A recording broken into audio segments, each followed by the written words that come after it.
E aí, meu guerreiro? E aí, minha guerreira? De olho na tela já comigo, as invasões holandesas, não o assunto completo, mas as fases. Pediram para a gente trabalhar as fases das invasões holandesas, que teve uma dificuldadezinha, os materiais que vocês estão estudando, ela não abordou as 3 fases. E esse cuidado nós iremos ter agora, de olho na tela aqui já com vocês. Vamos trabalhar as invasões holandesas, compreendendo novamente, somente, exclusivamente as fases dessas invasões. Olha só, as invasões holandesas, o primeiro ponto que você vai anotar para você é que ela teve três fases. Vamos trabalhar a primeira, na ordem cronológica, que ela compreende entre 1630 e 1637. Então aqui nós temos um total de 7 anos. 7 anos da primeira invasão. Vamos entender o que foi essa primeira invasão holandesa em Pernambuco, essa primeira fase. Ocorreu uma chamada de guerra de resistência. Então, olha só, a guerra de resistência pernambucana, eu ainda elenco mais para você aqui, ó, a guerra de resistência pernambucana aconteceu na primeira fase, na fase 01, que permitiu a hegemonia holandesa sobre as regiões do Ceará, do Rio Grande, perdão, do Rio São Francisco, Rio Grande não, do Rio São Francisco. A figura icônica dos conflitos recai sobre Domingos Fernandes Calabar. Então, o guerreirão aqui, o Calabar, ele começa a ser importante aqui ainda na primeira fase. Vou te explicar já já por quê. Nascido em Porto Calvo, né, atual região, hoje Alagoas, do atual estado alagoano, que conhecia os terrenos e que apoiou a causa dos invasores, traindo as forças luso-brasileiras até que foi preso e executado. Então, seja, pessoal, essa primeira fase, eu posso dizer para vocês que é a fase de resistência pernambucana. A fase de resistência pernambucana acompanhada do que nós chamamos de uma traição do Domingos Fernandes Calabar. Então, é aqui nessa primeira fase que entra a figura do personagem Calabar, ok? Onde ele ajuda os holandeses através dos corredores distantes, os corredores para chegar até de fato aos locais aonde ia ser feito essas invasões. Quero dizer para você novamente, já falei, mas não me canso de falar, que as invasões, aqui se encaixa o quesito de militar. As invasões, ela tem caráter militar. Não vai dar para pegar aqui, então vai pegar aqui. Ó. Já as expulsões, vocês vão ver daqui a pouco, tem caráter civil. Tudo bem? Então, ou seja, primeira fase do conflito, 7 anos, durou em torno de 7 anos. A chamada Guerra de Resistência Pernambucana aconteceu aqui na nossa primeira fase.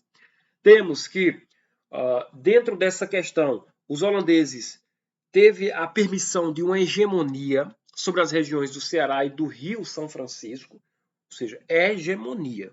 Nota essa palavra, viu? Se destaca a figura do Domingos Fernandes Calabar. Aqui não importa se ele nasceu, a prova talvez não cobre isso, mas está dado aqui. E a característica das invasões, que é a característica militar. Bom, tudo isso feito, tudo isso notado, a primeira fase você já notou. Então, segura essas informações anotadas aí. Já estamos aonde? Na segunda fase. A segunda fase compreendeu de 1637 a 1644. Também nós tivemos um total interregno de 7 anos.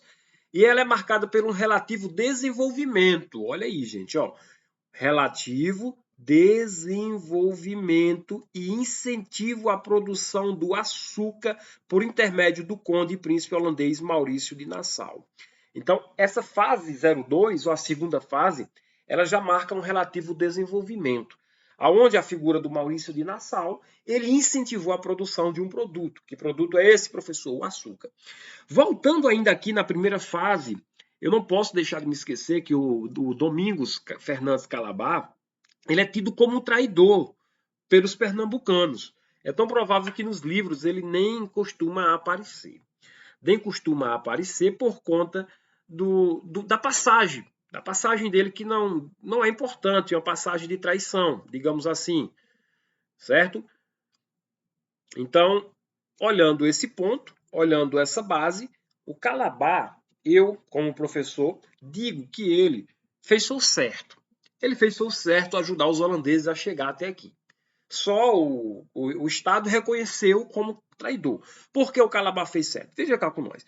Se eu disse para vocês agora há pouco nas outras aulas, para quem vem me acompanhando, que o domínio holandês em Pernambuco, ele foi positivo, cara. Ele foi positivo. O domínio holandês em Pernambuco, ele foi positivo. Então, se foi positivo, eu posso dizer para vocês que o Calabar ajudou a positivar isso. Ajudou a ajudar o Estado. Então, por que o cara é tido como um traidor? Só porque ele, digamos, designou os caminhos para os holandeses chegarem aqui.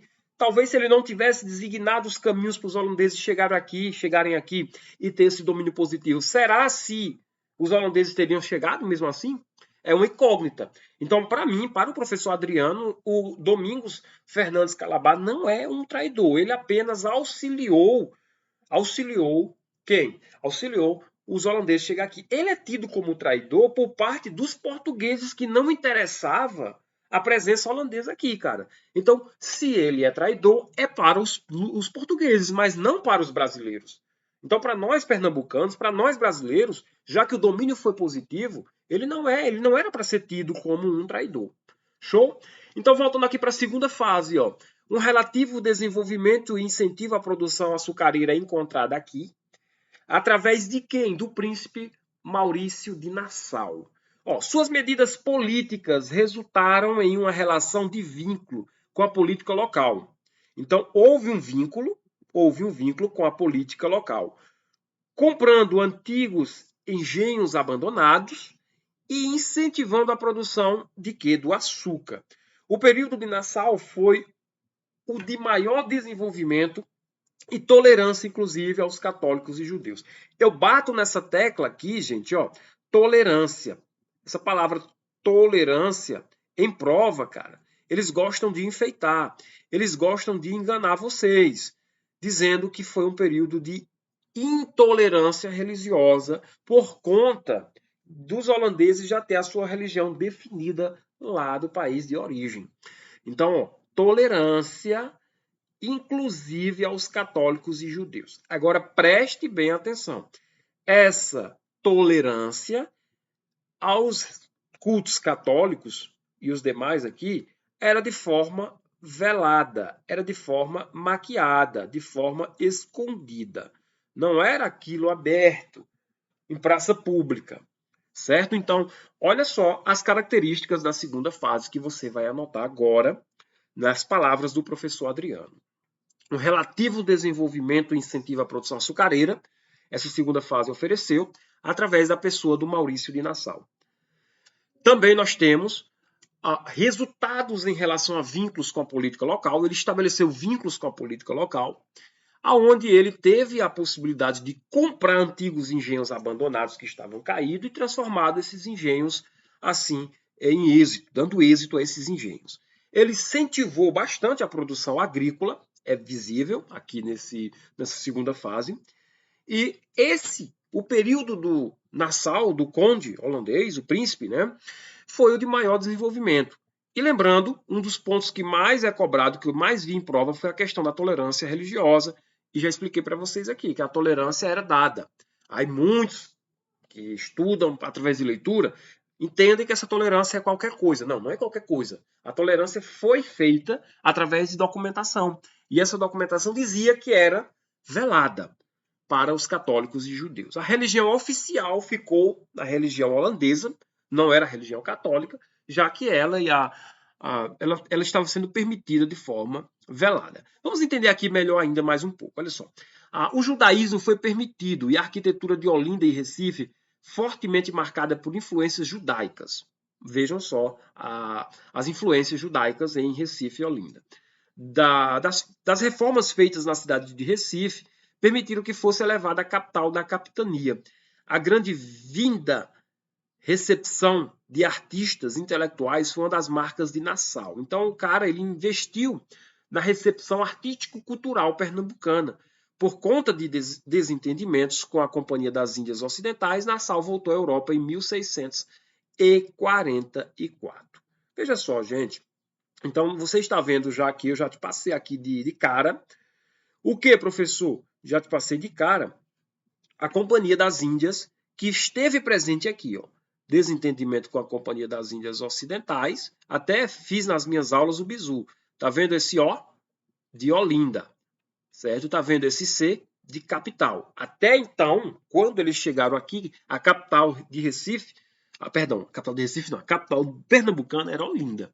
E fiz esse bizu para você não se atrapalhar com a Companhia das Índias Orientais. Show? Beleza. Professor, beleza, entendi.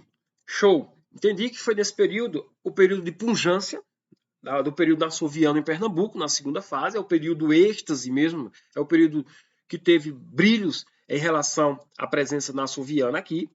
Vi também que a Companhia das Índias Ocidentais, por desentendimento com ela, a nação voltou à Europa em 1644, e a partir de 1644 já começa o que nós conhecemos como a terceira fase. Essa aqui, ó. A terceira fase, ou no terceiro e último período das invasões holandesas, a Guerra de Reconquista foi a marca deixada pelos lusos brasileiros. Então aqui você já tem o início da Guerra de Reconquista. A guerra de quê? De expulsões dos holandeses daqui. Então eu posso dizer para vocês que essa terceira fase aqui, se a primeira foi político-militar, a terceira foi o quê? Civil. Ela teve caráter civil. Por quê? A sociedade civil participou da expulsão ativamente desses holandeses aqui de Pernambuco. Então, com o fim do período de dominação espanhola sobre Portugal, contexto que eu vejo sempre caindo nos simulados, que é aquele período onde o Portugal estava unido, atrelado à Espanha. Então, com o fim desse período de dominação, os territórios brasileiros foram aos poucos sendo restabelecidos, com amplo destaque ao processo de reconquista de Pernambuco entre os anos de 1645 e 1654. Dom João IV, rei de Portugal da dinastia de Orleans e Bragança, impôs as mudanças das relações políticas entre os países.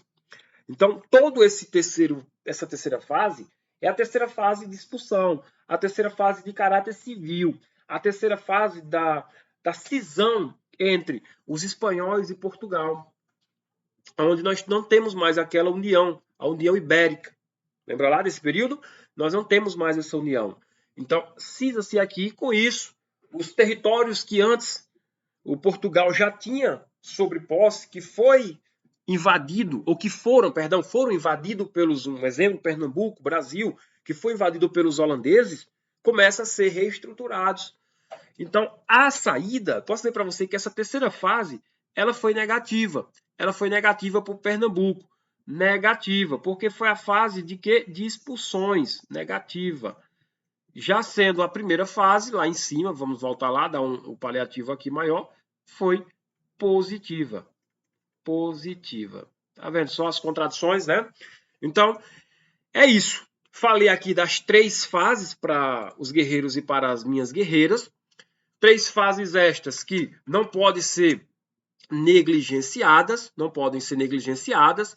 3 fases estas que você notou aí no seu material, no seu post-it, vai levar para a prova. Lógico, estou dizendo aqui que você não exclua seus estudos só por isso aqui, não. Dei muita coisa, só massifiquei essas 3 fases a pedido dos nossos guerreiros, das nossas guerreiras. Aí, guerreirão, gostou do material? Tá show, tá top?